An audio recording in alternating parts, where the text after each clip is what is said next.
joining me for discussions this Tuesday morning. My pleasure to welcome Mr. Onengiya. I hope I got it right. It's an Ijaw name, isn't it? It is, yes. What does it mean? I know every Ijaw name has Onengiya means nothing is bigger than God. Erekosima means don't nickname him. Don't give him a name that is not his own. We won't. Welcome to the program. Thank you. Erekosima is the president Niger Delta Non-Violent Movement. We are very happy about that. Thank you. Welcome to the program. Thank you. We will be exploring the non-violent means of solving the Niger Delta crisis. So. Welcome to the program. Thank you very much. Also joining me for discussions this morning, my pleasure to welcome Sir Austin Nwachukwu. He is a honorable member of the House of Representatives. He is the chairman of subcommittee on petroleum and subcommittee on petroleum, upstream, downstream. Upstream. Oh, just upstream. Okay. You're also a member of the trades and is it? I'm a member of the downstream. Yeah. Petroleum downstream. Okay. I'm the subcommittee chairman, Petroleum Resources Committee upstream. Okay. In charge of trade, community relations, and the local Nigerian. That's a very big portfolio. Welcome to the program. Good to see you. Thank you. And of course, joining me this Tuesday as well, my pleasure to welcome a long-lost friend. The last time we saw him was during just at the beginning of the Ete saga. All that is behind us now. Honorable Emmanuel Jime is a member of the House of Representatives representing Makurdi Guma Federal Constituency area of Benue State. I must also add that he's a former Speaker of the Benue State House of Assembly. Welcome to the program. Thank you very much, Benga. I hope you won't mind if I put you on the spot. Your election was nullified. We have not heard anything from you since. Are you saying that you are abide by the decision of the tribunal and you will be prepared for a fresh election or what? Or you are at the appeal level? No, well, obviously we are the Court of Appeal. It's part of our democracy and we're exploring that avenue as well. Benue State is one state where so many elections were nullified. There are about at least 5 of you in the House who should be looking for money for re-election now. Yeah. Apart from your 2 other senators, one is standing on one leg. Anyway, that's not the business of today. Welcome to the program. Good to see you. Thank you very much. Good morning, viewers. All right, Erekosima, let's look at the Niger Delta. Let's start off from that. We have so many topics we used to look at, but let's start with the Niger Delta. Yours is Niger Delta Non-Violent Movement. Yeah. Before now, all we've been hearing have been about men, the movement for the emancipation of Niger Delta people, the Niger Delta Vigilante Force, the Tom Mateke group, and all those. Yeah. Well, those ones that are on the other side. Yeah. How come yours is not all that? When you say mine or theirs, it's like a divided house. We don't have a divided house anymore. But there's no meeting point between violence and non-violence methods. I am saying that because I have been with them. Oh. I was a spokesman for the Niger Delta Salvation Front, which is the political wing of the volunteer force. So I was in front. So I cannot be disassociated with them. I was with them. And from the start, I have been there. But what we're saying now is, I have come up on air and say, the Niger Delta was caused with a cause. I did not know what happened when I said that. I said it was caused with a cost. And I keep asking God, why are we suffering in the midst of plenty? And God said to me, my people has forgotten me. And I go back to the Bible, it says, if my people that are called by my name forgets me, he said, the cacaworms will come and eat them up. That's what's happening in Niger Delta. We were all blind. We were all misdirected. Guns were given to our young men that could stand and resist evil to now do evil. Because some particular people wanted power. Some particular people wanted to cheat. Some people want to be popular where they have not sown. So they misled us. Then I said to God, why is this thing happening? Our elders and so many people were in this thing. And I was like saying, the Bible says, let the elders go and dream dreams and let the young men prophesy. Is it that the elders should just go and sleep? No, God now told me, he is saying the elders have to get a foundation where the youths can build on. But unfortunately for the Niger Delta people, our elders too has been misdirected by greed. So the problem we had in the Niger Delta, I say hard because to me it's past. The problem in the Niger Delta, I see the promised land. Okay, we know the problems of the Niger Delta. Yes. All we are interested in is not to be flogging and overflogging the problems. Exactly. We are in search of The way forward. comprehensive peace. Yes. In the light of the roadmap that government itself is developing. Honorable, let's take it from there. But let's key into the current moves by the government. Two-pronged approach. One is to dismantle the camps of the militants. According to the president, he has given the directive that so long as these militants exist in the creeks and in the camps, it will be difficult to engage the peace process. There's an instruction to dismantle the camps, and at the same time, there's an attempt to scale down the level of military operation so as to bring everybody around the conference table. That has been the option that the president has been pursuing since May 29, 2007 when he came in. Do we have fruits of these efforts to show? Yeah, basically, I must thank you for inviting me over to this program.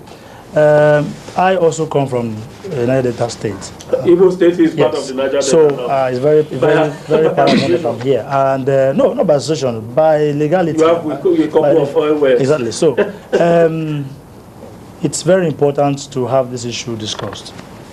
You see, psychology taught us that before you begin to talk about a problem, the first stage of solving a problem is to identify the cause of the problem. And as such, this problem of Niger Delta has been there. And it's been an issue that people have interest, including the international community. You know that the region have lost a lot of their potential and important personalities in this struggle. And I feel that the timely intervention of the present government under our able president, Omar Yar'Adua, is very, very, very interesting and very nice and very timely, because he has not come to fight. He has come to make peace with the help of his able lieutenant, the vice president, who also comes from that region. So I think you don't fight it out, you always sort it out. In crisis management, you try to sort out the matter, not to fight it out. So I feel that the government is in the right direction, toward the approach of having a lasting peace in Niger Delta by trying to demilitarize the place. By the time you have a heavy presence of military arms, the men also get offended and begin to unleash terror. But I know that not just the militants are there, not just the people who are actually canvassing for the total emancipation of Niger Delta region, but some miscreants have joined this group. They have now, kind of infiltrated the camps and begin to cause havoc in the area in the name of Niger Delta struggle.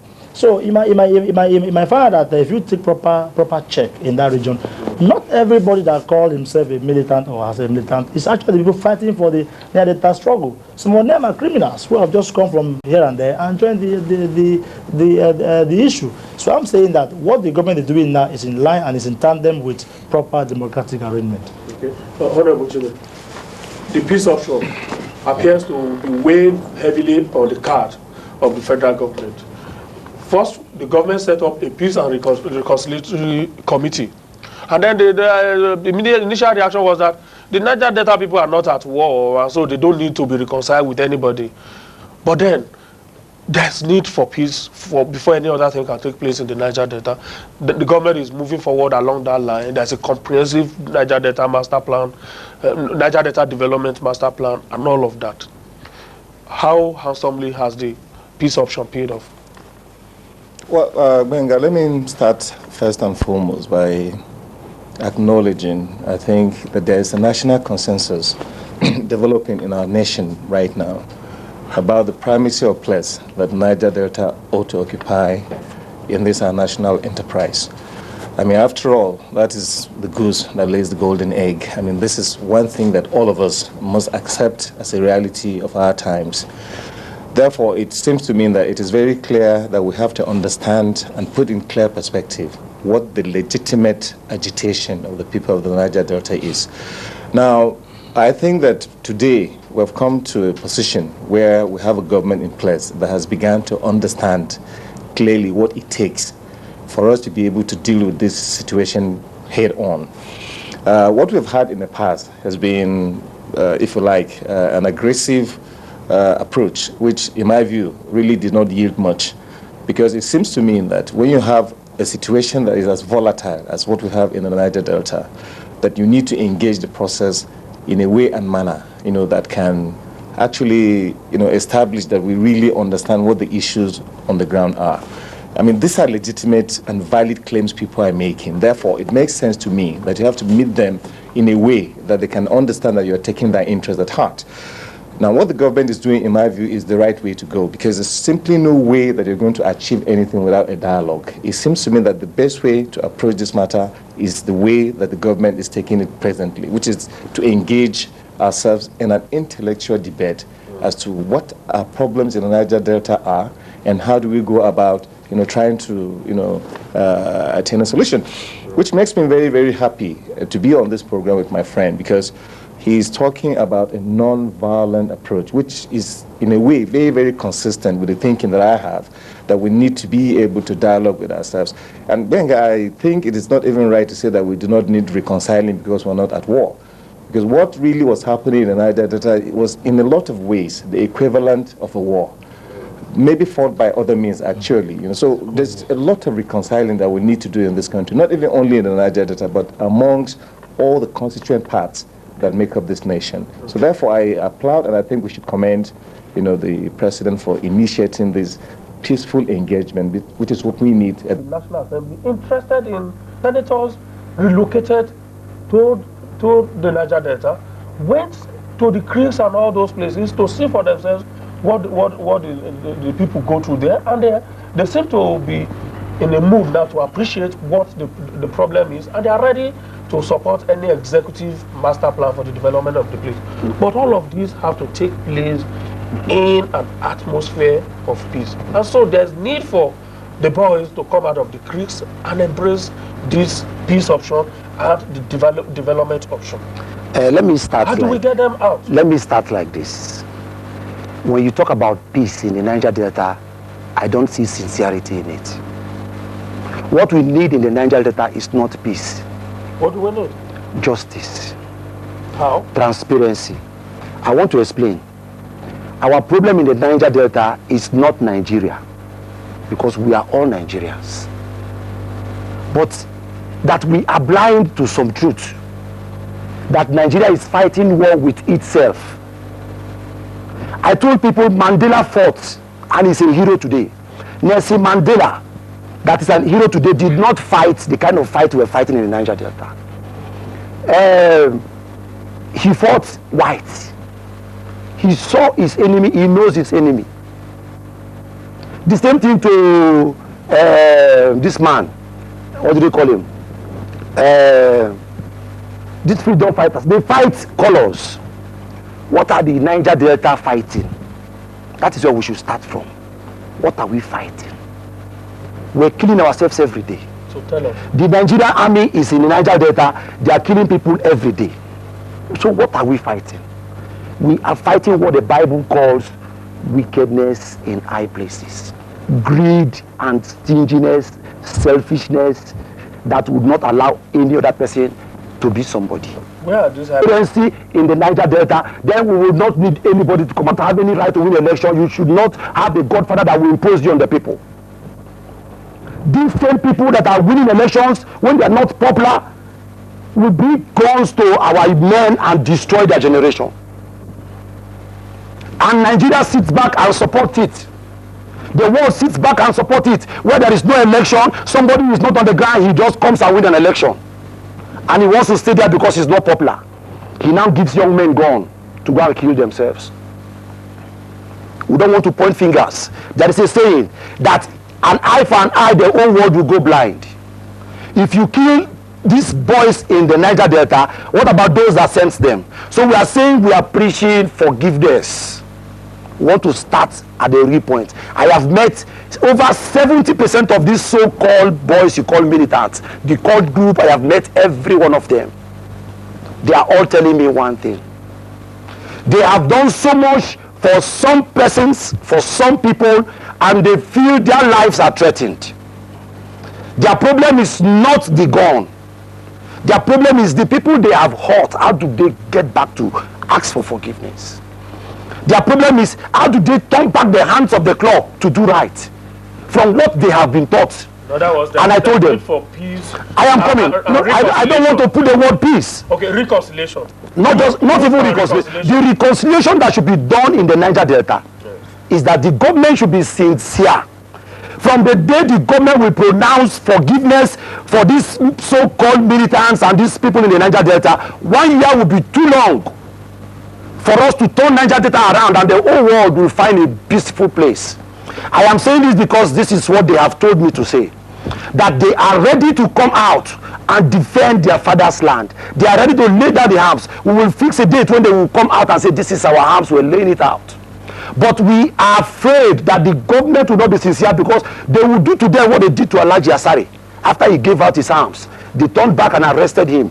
So we are coming up to say, we want to stand on this, that non-violent movement, we will defend it, we will stand by it, we will call the world to witness within us and the Nigerian state who is militant. Erekosima, what I understand you to be saying is that you want assurances from the government. Genuine assurances to forgive these people, and 1 year will be too long to turn River State around. We know these people, they are not spirits, they are not ghosts. They have agreed to make peace. We are now saying these boys will monitor themselves. So who are you to say you will not make peace in the Niger Delta when the people have agreed to say we will make peace? Okay, we are, Honorable Nwachukwu, we are making progress. Yes, if we believe in what he's saying is that what the boys want is assurances from the highest level. Yes. That nothing will happen to them.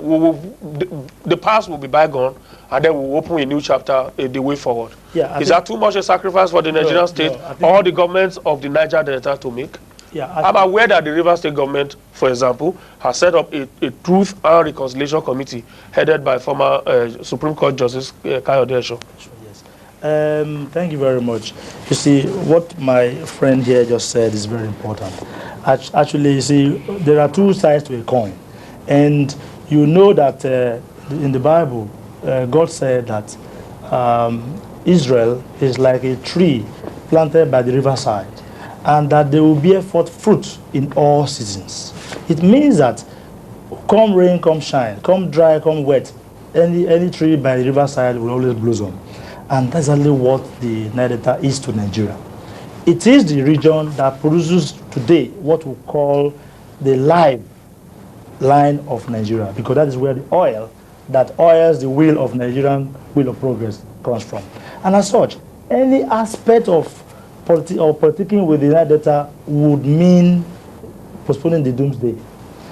Now, like what he mentioned here, the youths or these militants are ready to down their arms.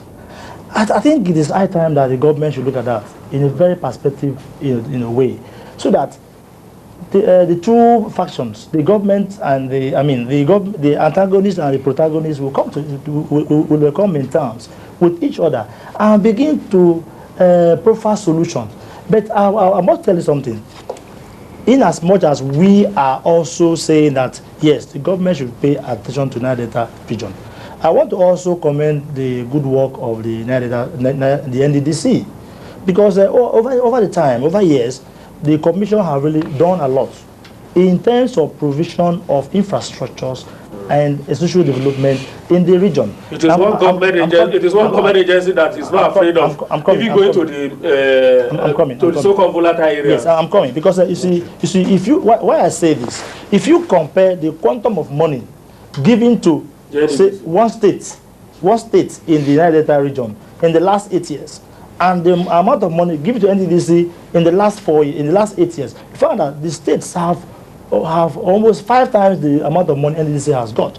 But NDDC have used, and if you go to some of these states, you will find nothing done by the government. But NDDC, you can you can see what they're able to do. For example, I was traversing across Bayelsa to Delta. I saw a lot of road construction, bridges being made across the river and all that, and which will give those communities sense of belonging, able to come out and join the other people. But I'm saying that the government should make hay to fund NDDC properly. And those of us in the National Assembly, we are ready to give the government the willingness to bring proposals on how much money that can be given to this region to enable it. We do understand that in the past, even the statutory allegations to the NDDC in the past government were not even released promptly. You see, thereby discouraging the other stakeholders who also want to be contributing to the NDDC. I think, like we said, that has been that era should be gone. That is what happened in the past. The present government of the day under Yar'Adua is very proactive, is very responsive, is a listening government, and I'm assuring you, as soon as this budget is passed in the next few days, you find that the government will be out to do things that will usher in a lot of developments in the region. And I'm saying that we should encourage the government to give the region enough funding. And if enough funding is provided for the region through the NDDC, they will do more. And if they fail to do more, then they can be held accountable for the funds given to them. But right now, I am saying that they are trying, and the government should encourage them to do more. Because it is only when the good people are put in place that the people will rejoice. And then they are trying.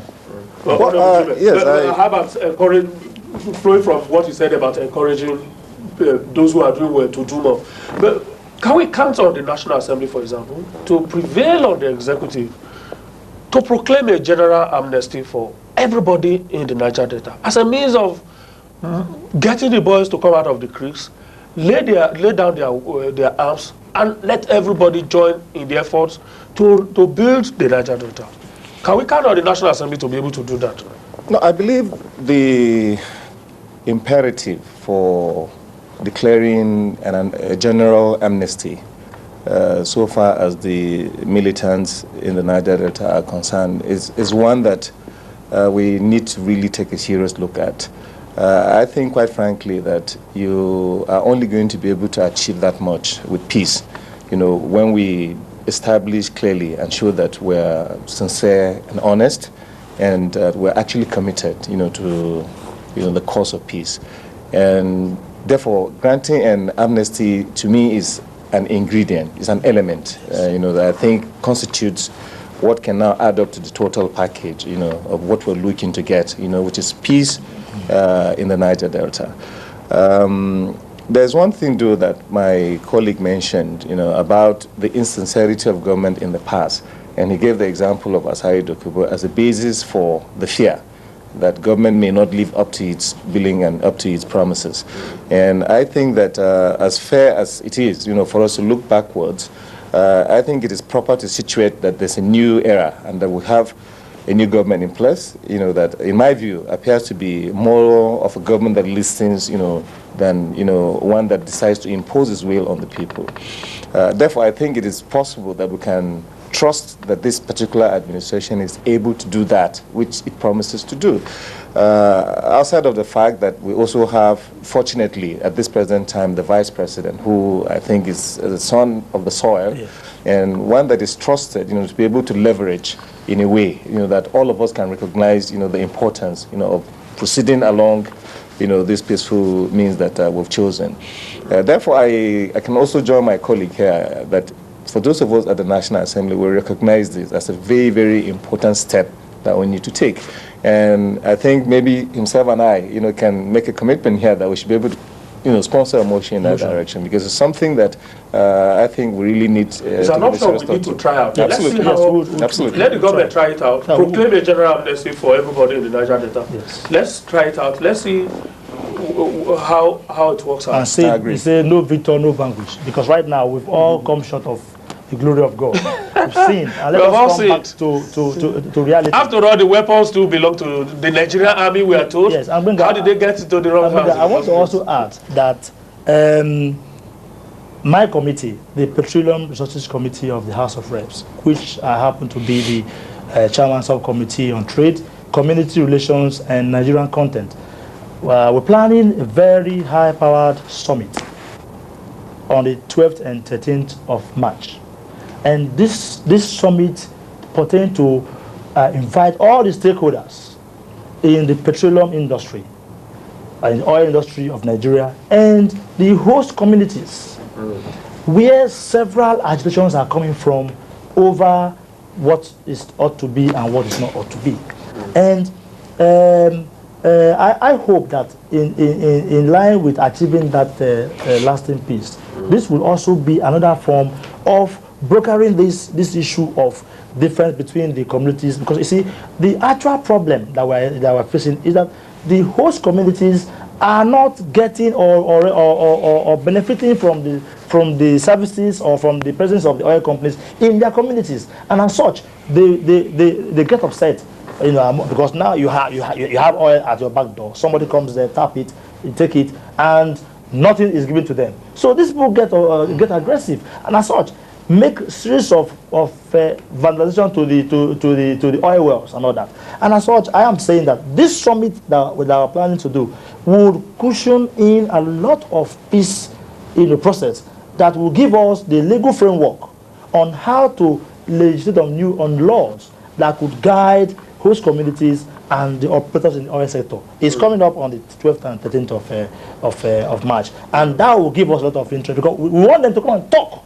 They come and tell us how they are feeling and what they think they want from these companies in terms of if this happens and if that does not happen. So we'll all agree and come up with a term paper that will give us a way to have a legal framework on there are so many development issues that have been put on so many different templates. Yes. And I don't think the people in the Niger Delta actually have any fear to entertain about the sincerity of government. You have people at the highest level of government who are also from that area and feel the same heat that you feel, and so they're in a position to actually let the government know the way forward. The vice president, there are so many prominent sons and daughters of the Niger Delta that are in the corridors of power now. Not just in the corridors of power, right there at the table where decisions are taken. Yes, let me come like this. I want to thank my brother for talking about these oil companies and amending some of this thing. Yeah. I want to give you the answer. The answer is the oil companies should stop paying this thing to government. They should think about the people but they also enter into memorandums of understanding with the host community. Yes, they should do that. No, they don't do that. They do. What they do with the host community is a divide and rule. Let's not go into that. It's a big one. But I'm going to invite you to come. Please, no problem. We need people to come and yes, talk. but please, I want us to be focused. You talked about our people up there, and I think that's our problem. From the beginning, you talk about good luck sharing the peace committee thing. I have condemned it. Why? It is wrong. Let me tell you why it's wrong. Good luck is not the vice president of Niger Delta. No. He is the vice president of Nigeria. And Nigerian problem, I am telling you that the Niger Delta, most of the problems we have there are engineered by some elders and some youth and some persons. These same people that will they have legs to get to Abuja because they can go and talk about negotiation, that they can settle these things. You now bring the person that is to negotiate this thing with them that they want to meet in Abuja to come and be the person to chairman it. Then the problem will not end because there will be enough problem for him not to handle. Please, let us be merciful to our generation that is going off. Our leaders up there should begin to ask for wisdom from God. The Bible says, for lack of knowledge, my people perish. If good luck is the chairman of that kind of organization, that they are looking for a way to come to Abuja to meet him, that I have solution to this crisis so that they can get money, he now comes to them. Will the crisis then end? Probably because he knows the problems in and out. See, my brother, the more you know the problem in the Niger Delta, the more you don't know. One man cannot solve it. What can solve the Niger Delta problem is the people of the Niger Delta. And that is what we are doing. Where we will shake ourselves. If the government comes up and says, okay, we are forgiving you from today, I say 1 year will be too much. What I'm trying to say is this. So you are throwing your weight behind the suggestion I put to the members of the National Assembly? Yes. For a general amnesty? If they do that, I am giving you the word of the boys. The word of this generation that is already gone. Our generation is gone. The dream of our fathers are not in a solid soil. It's on a sinking sand. Our fathers should dream about a soil that is solid so that we can build on them. I am not condemning our fathers. The Bible says they should dream dreams so that we can build on it. They should stop going for negotiation to settle the Niger Delta crisis because they don't know about the Niger Delta crisis. They know about Niger Delta. They should go for the benefit of the Niger Delta. Let us build the people of the Niger Delta. That is the most important thing. Give these youths sense of belonging, right to vote, right to say no to evil. Let them come out and know what it means to hate evil. We will get somewhere. Okay. All right. Well, we assume that the peace option is the only way forward. The way forward is a forgiveness. Listen, we don't have any problem. Yeah, you said, we agree. Forgiveness. We're not fighting ourselves. We know. We fight for nothing. We fight for nothing. What we need right now, we have known that we are just killing ourselves because we forgot that we are brothers. So we are dying as fools. Now we have known that we are brothers. We want to be wise. Okay. In our wiseness, we are saying, let there not be evil in our midst. We want to remove it. No victor, no vanquish. Yes, war does not count who wins. War only says who remains. Okay. And we are dying. Who else will reap these things when our young men are dying every day? Yeah, Honorable Jimmy, you have something to add? Otherwise, I'd like to ask him about his own suggestion on the development plan, because we're already taking it for granted that peace will come. Second. That peace will come. We are not in a hurry for the development of Niger Delta. God says, I will restore when my people that are called by my name repent. Okay. You cannot restore Niger Delta with development until we repent and go back to God, which we want to do with the people of Niger Delta, to turn back to God first. When we repent, we will ask for the right things. It is too early to ask for development in the Niger Delta, because I am telling you, the truth is this. Let's be sincere to our conscience and to our generation for what God has brought us in this life for. We don't need development in the Niger Delta because we have it. You don't go for the source when you have the source. We are saying, develop the people. These boys that has been addicted to armed struggle, tell them the right thing, that they can stand against any government that is oppressing them. Okay. Without violence. I'm coming back. We will go somewhere. Erekosima, I'll come back to you. If we do ask the boys to come out after proclaiming an amnesty, and they do come out, yes, we are worried as to what will become of them if we can't find. You know, they said that the idle hand is the devil's now let me tell you, the SSS invited me and they asked me the same question. Why these boys, what will you give them to work and whatever? I said, the job the armies are doing in the Niger Delta now, how much are you paying them? Share 18 to 20, give these boys one. Share the money you're paying to the security in the Niger Delta, give them one and say, wash your land. Okay. All these leaders that you want to kill, and tell them, now you are a leader, I take care, you're a leader. Wash your land. Don't use arms. The police will work with you. Equip the police. The police are suffering. And if you see some places where the police suffering in Niger Delta, you weep. Forget this thing we're saying. These people are suffering. You don't call these leaders. We know these leaders. You have these so boys. Equip them, not with arms. Let them wash. If there is any crime in this area of town, is you. Then let me see where the thief will come in from. That's what we're trying to put on the ground. We're talking about a genuine change. The people will now be challenged to say, this is in my hand to protect it. And this is our collective commonwealth. Exactly. That is the only way forward. Then we will come to do the evil. Except you become a spirit or you become a ghost, then you can penetrate to do the evil. And the Ekitima will not come from Ekitima. Yes, so that's why I tell them, they are looking for a taker now to kill him. It will be dangerous to kill that kind of person that has leaders. He has followers that believes him. God understands why they have not been able to kill him for a strong man. If you go to the Niger Delta now, the army is making us less human. Okay. Please let me conclude this. We are all Nigerians. They should help us. Nigeria, what Nigeria is doing is reducing their men from being men. If another country want to fight us, now who would you send? In those days, we were told that they come to the Ijaw land to bring strong men to fight for Nigeria, like Adakaboro and so on. But now they are destroying us. We are saying, yes, the government, the Nigerian state and the army, when they came, they did something good for us. There is a little bit of some decency about crime. But we are saying they are not the best for us. The people can do this work better. We will involve the people, and this so-called security thing, cut it into 20, give us one. Let us. But the Nigerian state needs the reassurance that is. I am giving the assurance that the people are saying this is what we will do. The people of this generation are saying it in the Niger Delta. Let's hear what the members of the National Assembly yes, actually, I understand the passion with which my colleague addresses this issue. Look, make no mistake about it. What we advocated when we spoke about the strategic position of the vice president in all of this was the fact that no disrespect intended. The vice president is of course the vice president of Nigeria, but of course is the vice president of a Niger Delta extraction. You mustn't forget that.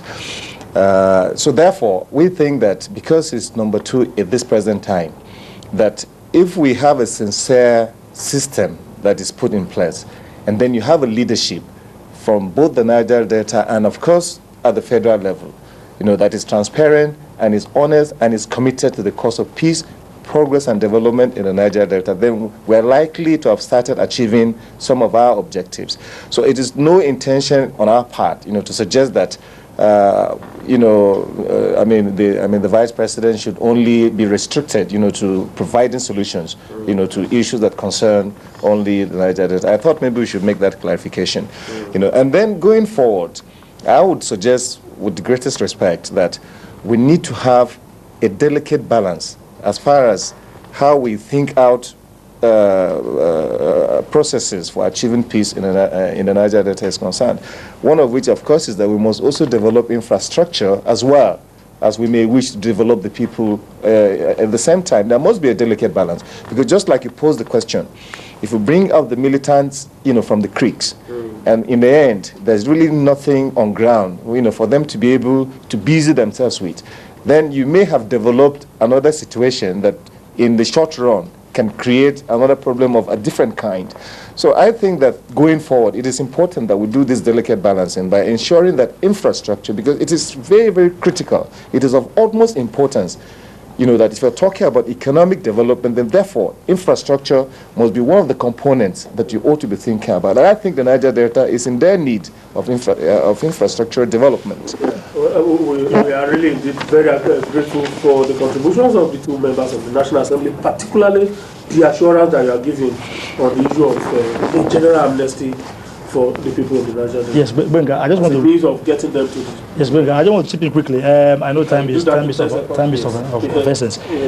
Also, I want to let you know that the South-South members from the House of Rep, South-South Caucus, they are traveling to Bayelsa State this weekend in company of the Speaker. And all is in line with trying to profile lasting peace solution in the Niger Delta.